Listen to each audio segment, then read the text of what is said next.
into. By the time they consult among themselves, agree on a name, agree on objectives and things like that, they can now proceed to register. So, if caretaker committees used to be a part of this Algon, then... Because right now, they are members of Algon already. I have to lay the foundation. Okay. That caretaker is not known to law. But if, by way of exercising their rights of association, they usually participate in Algon activities, then they will be at liberty to choose whether to remain with Algon or to join the new association. But let me just state this. You see, it was Hannah Arendt that said that when you make a law that is impossible, you make civil disobedience very, very easy. You see people pulling out of Algon simply because the Supreme Court gave a certain decision. I am a lawyer, and everybody, including myself, we are bound by the decisions of the Supreme Court of Nigeria. But you see, when certain decisions are being handed down, and people feel that this decision is not people-oriented, they feel bad about it. A case in hand is just the last week ex parte order that was given against the protest. You see, when decisions like that come, people feel like these people are not with us. They feel detached, and they want to take certain steps. So when a court is giving a pronouncement and people are not happy about it, it tells you something. If you look at, of course, some states are already in court to challenge certain sections of the Constitution in view of the Supreme Court's decision. A case in hand is Section 162, subsection 6, which provides for a joint allocation of the local governments and states. What do you now do with that? If you say the local government is totally removed from the states, what happens to that section of the Constitution? So there are certain decisions that the courts give, and there are a lot of implications, and one of which is what is happening in your state. So by the time they, meet themselves, consult, and come up with the body, whoever is at the local government level as a chairman is free to associate with whichever body he wants. That's just the way it is. You cannot stop anybody from associating with anybody. And that is why people are defying the judgments of last month. And they're going on with the protest. So that's just basically how it is. Okay. I know that this particular matter concerning the caretaker committees will bring up a lot of issues. Exactly. And there are a lot of questions to ask. I'm just constrained by time. But I'll keep that for another day. But be that as it may, Dr. Sir, what will be the fate of those caretaker committee chairmen that have already made expenditures? I mean, yesterday, one of them was giving out 1 million naira to about, about 60 or I don't know how many again.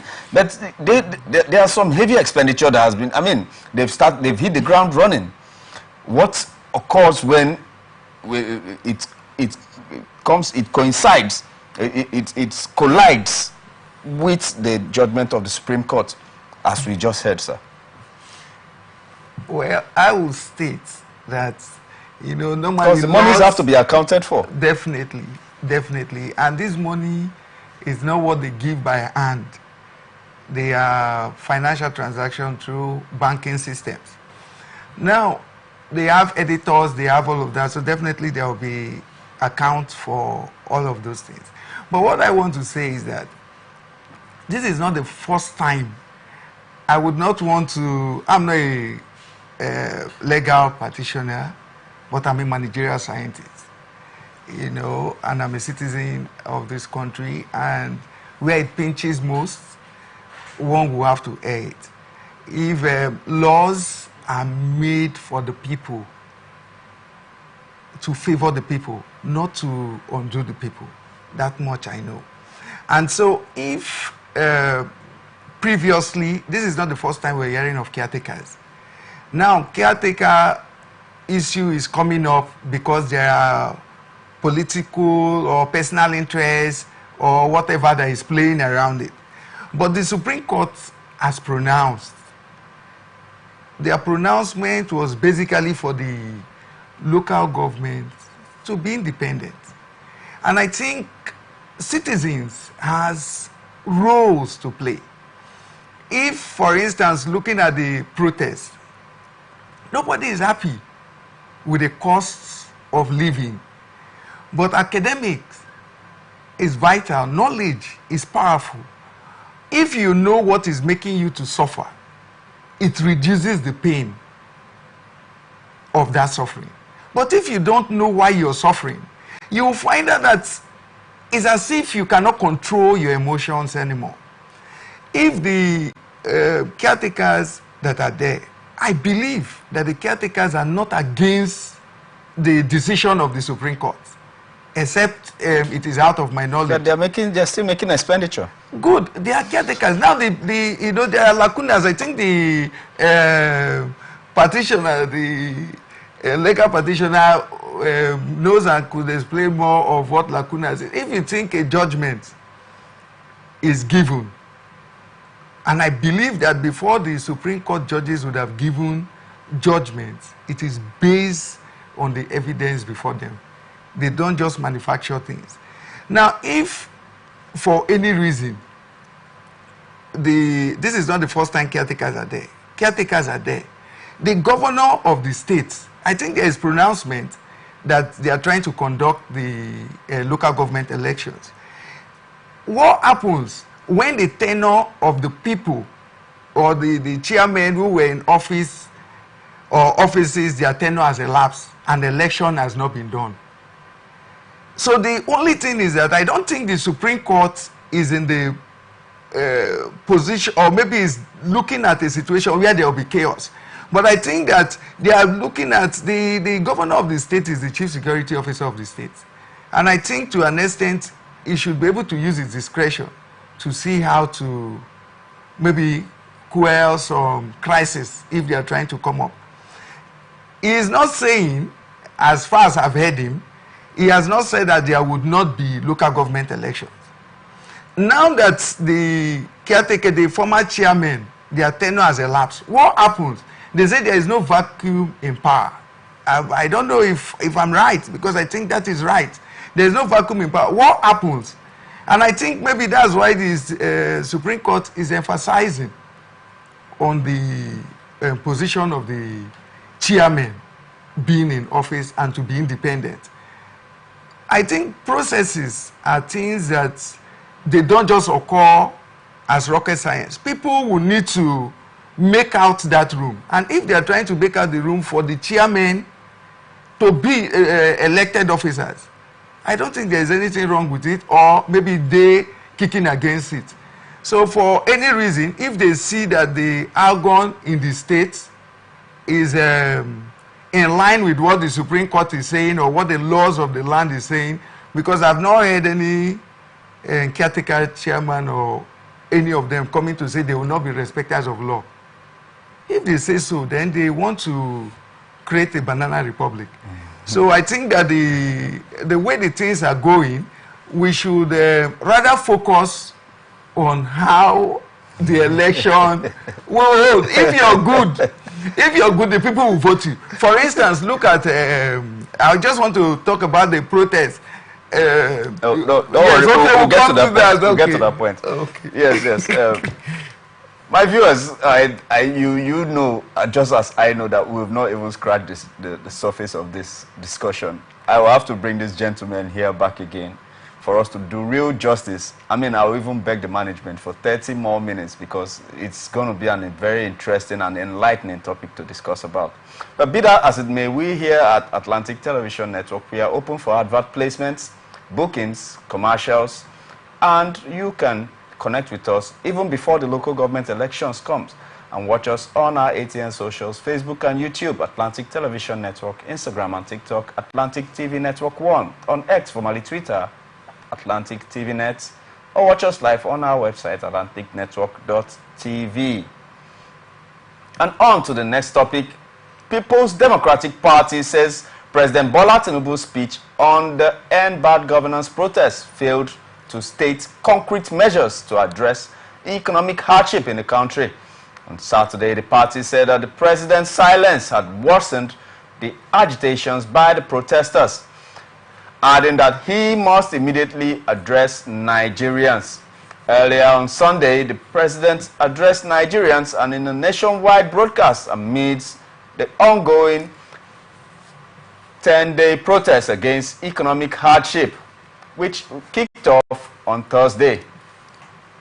Tinubu asked the protesters to suspend their demonstrations, adding that his administration's efforts will soon be visible and concrete for everyone to see, feel, and enjoy. However, in a statement on Sunday, Debo Olugonoba, the National Publicity Secretary of the PDP, said that Tinubu's broadcast showcased the ruling party's disregard for Nigerians' struggles.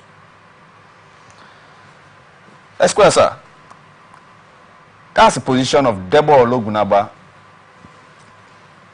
and also the position of PDP National, not just PDP State. Do you think he's right that the president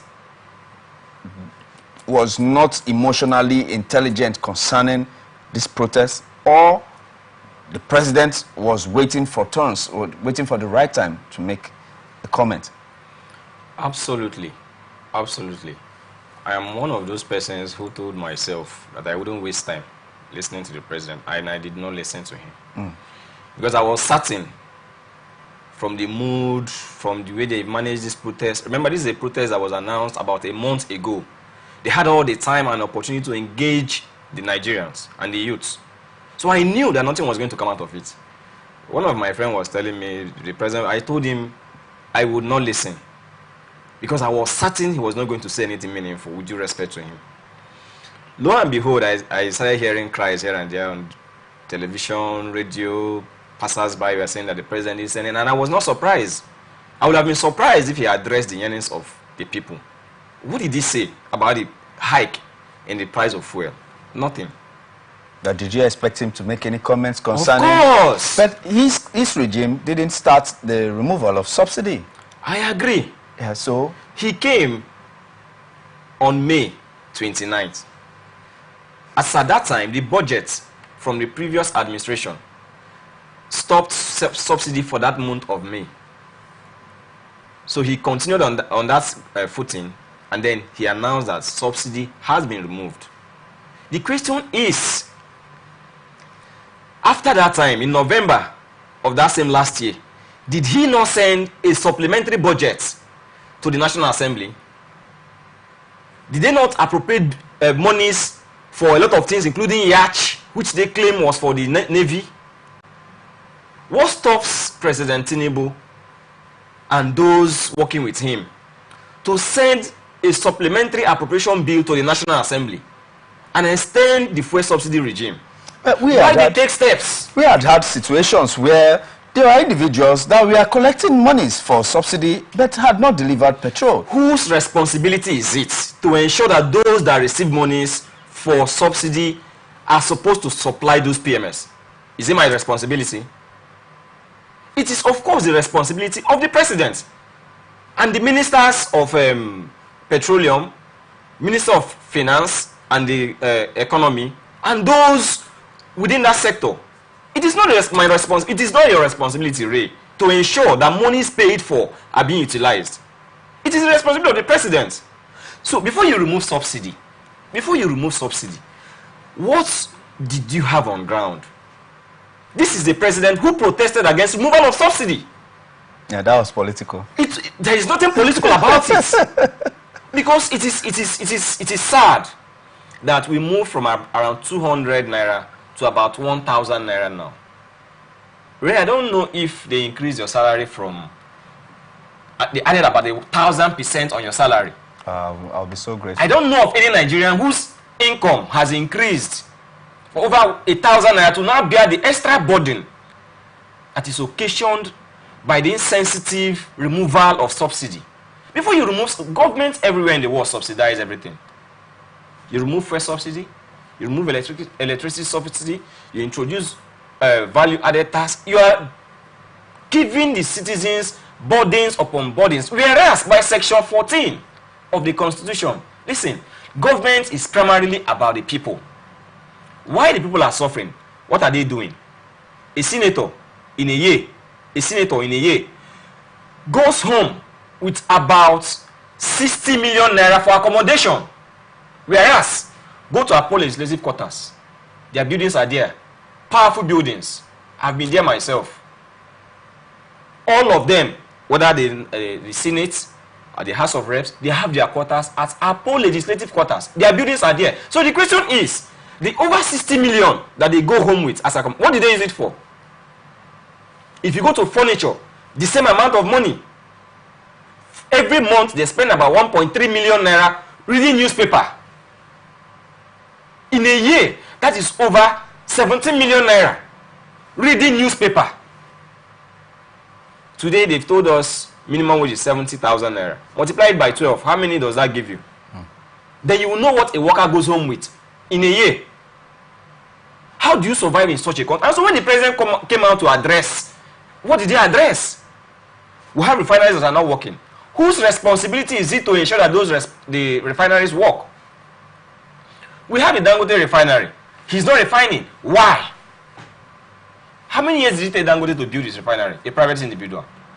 And the government is not ashamed that they want to buy 20% shares of that refinery. We have Port Harcourt refinery. They've promised countlessly how it's going to come to effectiveness and how it will reduce the prices of fuel and other diesel and kerosene and stuff like that. So we have the one at Kaduna. You think the president is insensitive? He addressed nothing. He addressed nothing. Many Nigerians, including myself, I don't drive my car. I drive occasionally. Because for any little movement I make, I will spend a minimum of 7,000 naira to buy PMS. How much do I make in a day? There's been touted that Nigeria has one of the cheapest PMS in Africa. Pardon? Nigeria has one of the cheapest PMS in Africa, even as at now. Tell me the country. Let us do a comparative analysis between Nigeria and that country. Let us know the inflation rates. Let us know the income. Okay. Let us know the expenditure. Let us know the nature of their roads. See, you don't compare unequals equally. I do not expect the sweeper on the streets to earn as much as the president of the Federal Republic of Nigeria, because the risk, the obligations, they are not the same. So if I begin to say, oh, because a sweeper on the street is earning 70,000, the president should also earn, I'll be comparing unequals equally, and that is not correct. So if you begin to say Nigeria is the cheapest, just bring that country, let us do a comparative analysis. So what did he really say? What are the demands? Reduce pump price. Did he address it? End bad governance. What did he say to address it? Every year, governors are being arrested. Senators are being arrested. Political office holders are being arrested for stealing. How many of them have been convicted? Whose responsibility is it to ensure that they are convicted? What did the president say about that? Whose responsibility is it to ensure that Nigeria is safe? Since 2011 or 2009, Boko Haram had been ravaging Nigeria. Till date, whose responsibility is it to ensure that the Boko Haram menace is being taken care of? We now have herdsmen, which have aggravated the whole thing. And so we have food insecurity because farmers can no longer go to farm. Is it my responsibility? Do I bear arm? But you can see how they flaunt their weapons. They do their show of force to show citizens who are protesting with placard, those papers, that they are ready for miscreants. Whereas the real miscreants are there waiting for them. What did the president say about that? So what did he really say? And I'm glad that I didn't, spend my precious time that I would have used to sleep or read books to listen to the president. Because he said absolutely nothing. And I agree with the PDP 120%. 120%. Protests are supposed to be peaceful. Who made it not to be peaceful in some parts of Nigeria? Since the 1st of August, we'll be having protests here in Rivers State. Have you heard of any violent activities in Rivers State? That is because the governor of the state and those who are managing the affairs of the state have not come to say, don't protest or protest. They've come to say, protest, but do it peacefully. But we have the Federal Capital Territory that belongs to all of us as Nigerians, where the Minister of FCT, the President of the Federal Republic of Nigeria, are mobilizing people to protest against protest. You don't want protest, but you are mobilizing people to protest against protest. What kind of country are we in? And then you want me to wake up as early as 4 a.m. to listen to a speech that I know very well that nothing is going to come out of it. All right, let me proceed with this. Let me proceed with this topic concerning President Tinubu enjoins protesters and the organizers to suspend any further protests and create room to dialogue, and warn those taking advantage of the protests to start an ethnic war. Nigerians have been protesting against economic hardship and spiraling inflation since August the 1st. The demonstrations have turned violent in some northern states, with security operatives dispersing protesters with tear gas canisters in Lagos, Abuja, Kano, and Kaduna. In a nationwide broadcast on August the 4th, the president said he has heard the protesters loud and clear. And as president of this country, I must ensure that public order, in line with my constitutional oath to protect the lives and property of every citizen. Our government will not stand idly by and allow a few with a clear political agenda to tear the nation apart. Yes, so the next topic. I want to say the next topic. Yes, federal government reduces debt 68%. President Bola Tinubu said that the servicing of debts, which gobs most of the revenue, has been reduced from 97% to 68% in the last 13 months. He added that we have also cleared legitimate outstanding foreign exchange obligations of about $5 billion without any adverse impact on our programs. This has given us more financial freedom and room to spend more money on you, our citizens, to fund essential social services like education and healthcare. It has also led to our state and local governments receiving the highest allocations ever in our country's history from the federal allocation, from the federation account. Okay, coming to you, Doctor. we've heard from the barrister. He's made his point very clear. Yeah. But concerning this financial antecedents, he said that he has made history. You heard me read them out. Do you think that it's also a feather in his cap? You know, one thing is that in leadership, there's a very big difference from when you're sitting on the position, handling the affairs, and when you're outside. Now, I will state, I'm not holding a brief for the president. I'm speaking as a Nigerian and one who obviously is against oppression and intimidation or molestation or whatever vice that might be. Now, if we have a situation where there is a biased mind for the president, there is nothing he would do that will make sense to those minds. There is nothing, even if he cuts his throat. Now, protest is good. I'm someone, like I said, if something is not going well, I speak against it. Reasons is because if I keep quiet, it will get to the state where when they are through with those people, it will not get to me. But when you begin to speak, before it gets to you, it would have shifted a corner. The president has looked at a situation. Yes, protest is welcome. The president was never against the protest. In fact, if the president had said that there should be no protest, he would have made a pronouncement that there should be no protest. But he allowed it. But it got to the state where people were now looting. We've experienced protests a lot. It has, because some persons you see, they engineer this protest. Normally, fuel has increased. Cost of living, these things are mere psychological. I am saying categorically that the problem this country has is the oil marketers. They are the devils bewitching this country. Now, if they increase the fuel of price, the cost of fuel, or diesel or whatever it is, when somebody who is selling pepper or granite goes to the market, automatically it will increase the price.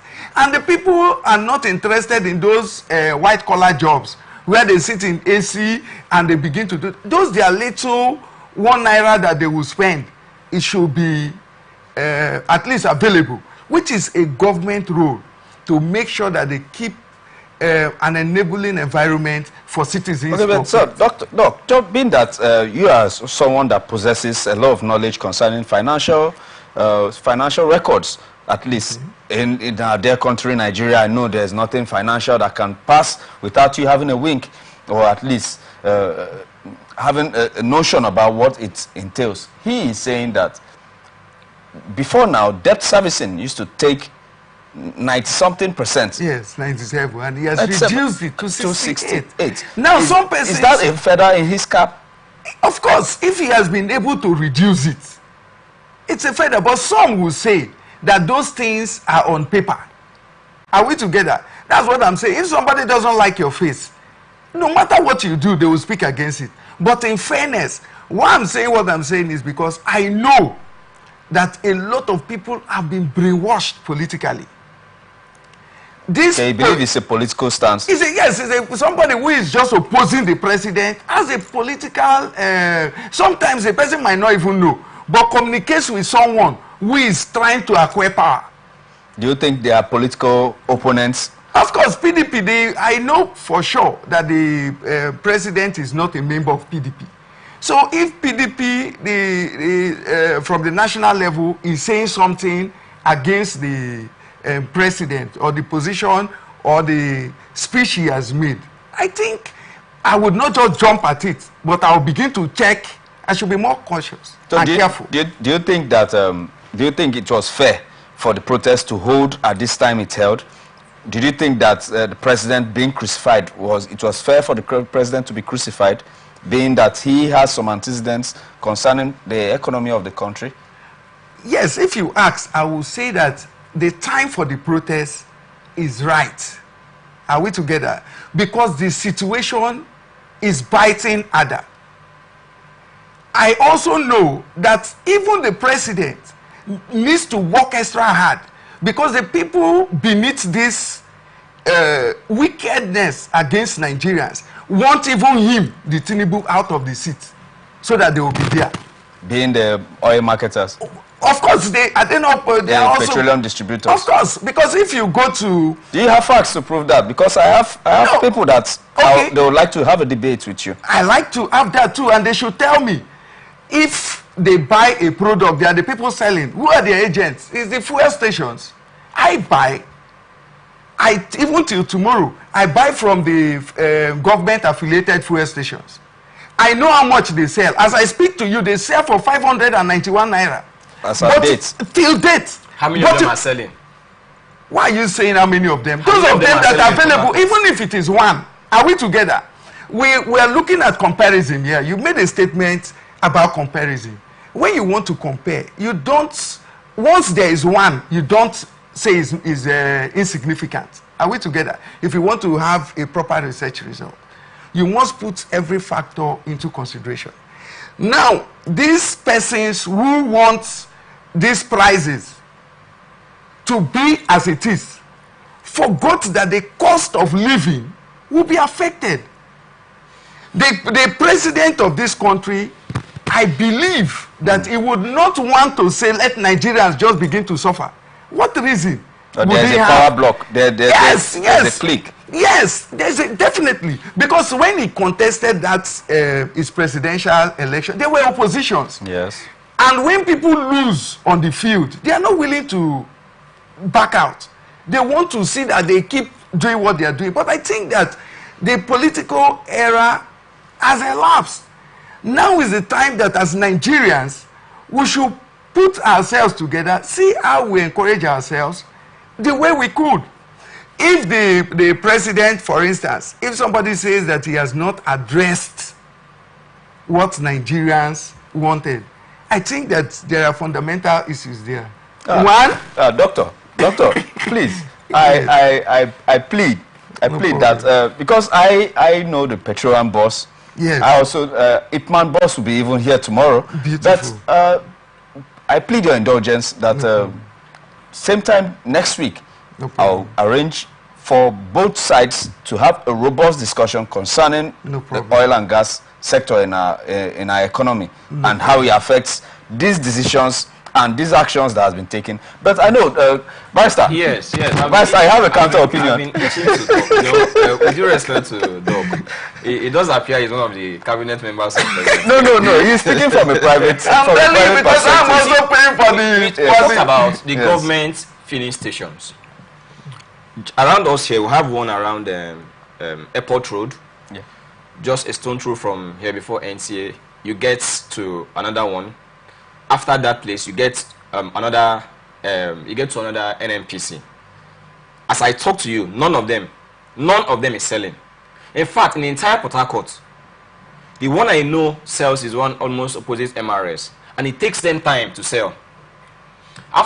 Beside that one, you have another one around Oyime Market, and it also takes them time before they sell. So if you go to that place by 4 a.m., you see that vehicles are already queued, and they won't sell until sometimes up to 11 a.m. in the morning. People are wasting their hours that they should put into productive activities.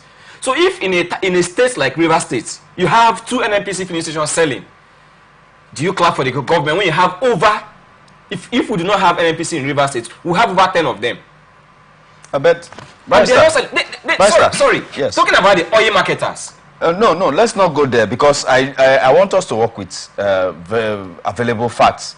But where I was trying to point us to, where I was trying to direct your... The reduction on... Yes. On expenditure. Exactly. See, on servicing of debt. On servicing of debt. From 97%. I am a pragmatist. Okay. You see, America thrives because they are built on pragmatism. I don't know of any country that is as pragmatic as the United States of America. God bless them. I don't like it when people come and begin to roll out facts and figures and percentages when there are no impacts. You're feeling no impact. You come, you tell me that you've disbursed 70% of these resources to ensure that the roads are working. But you get to the road is not working. If debt servicing has been taken care of, how does it affect the ordinary man? See, an average Nigerian is not interested in you service debt, you do not service debt. They want to move on the east-west road towards our hood and ensure that the road is working. They want to go to the market and be able to get value for their money. Yeah, being an administrator, that you know that there are no miracles. That such events and such situations... So he performed a miracle in putting Nigerians in this state. No, he didn't come out as a miracle. No, the president performed miracle. I am not standing in... He was very, very miraculous on the 29th of May 2023 when he removed subsidy. And things changed, turned around. See, I believe that government can perform miracle. That is one of the examples. Again, in 2011, when Jonathan was on seat, he came up with a policy that ensured that in December of 2010, yes, if my memory serves me right, in December of 2010, usually it's a normal thing, every December there must be queue. But Jonathan came up with a policy sometime around September, October of 2010. And by December of that year, there was no queue anywhere in Nigeria if you want to get PMS. Government perform magic and they know what to do. Costs of governance is crazy. Cut it down. I've just told you how much a senator, one person, there are 109 of them. Multiply it, you know the figures.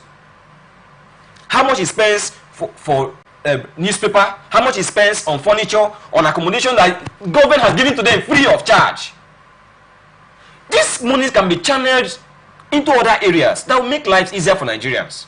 See, they just told us, okay, still the percentages that they like talking about. The government told us just last week that you can buy a bag of rice for 40,000. Ray, have you been able to buy? Yeah, I have not seen it. These are the things we are talking about. So you don't come and begin to tell me percentages, these figures, that figure. No. There's a report that said that. Let me go to the market and sit and buy. I bought rice yesterday. On Sunday. They wanted the civil servants to buy first. Oh, yes. The civil servant will have to buy first. Yes. How many Nigerians are civil servants? You see, these are the kind of policies someone sought to talk about.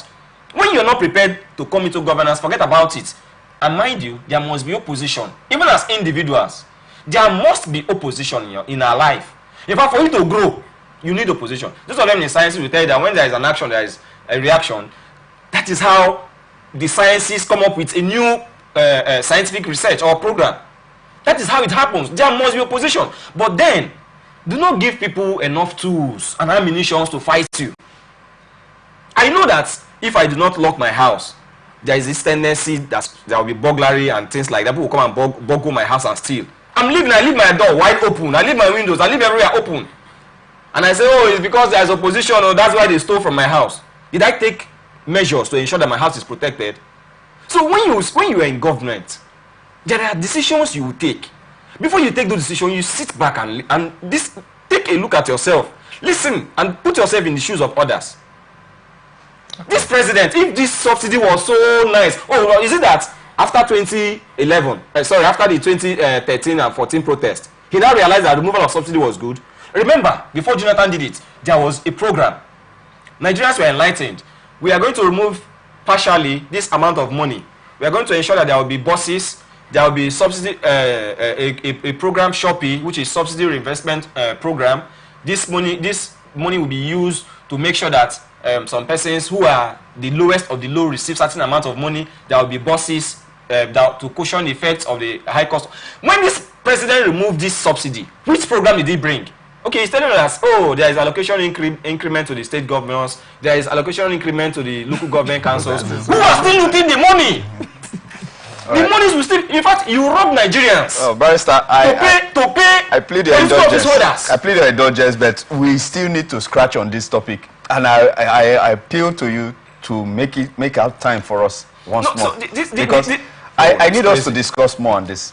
But Doctor, be that as it may, Barrister has brought forth the viewpoint, the viewpoint of an average Nigerian. They don't want to hear too much statistics. They want things to be done. As an administrator, what do you think that President Bola Ahmed Tinubu, I mean, in like 2 or 3 minutes, we are short of time, but don't be mistaken, we still have unfinished business on this table. What do you think, if you were to advise him as an advisor, that he should step up on to be able to alleviate, ameliorate the sufferings that Nigerians are passing through? I would say categorically that what is causing the ache or the increase in fuel price be addressed drastically. Now, what he is doing it systematically. He is trying to see that things are in place to cushion the effect. But because it is biting on Nigerians, they are not willing to wait. Because if you check, even transport for the children to go to school, how to feed, you see grown-ups suffering. And that's why people put up to the streets for protest. So I think that the oil marketers has made so much money. They have made so much money. The subsidy, they are fighting on the ground that the subsidy should come back. Look at the whooping amount. And to mention, it is not even the president that removed it.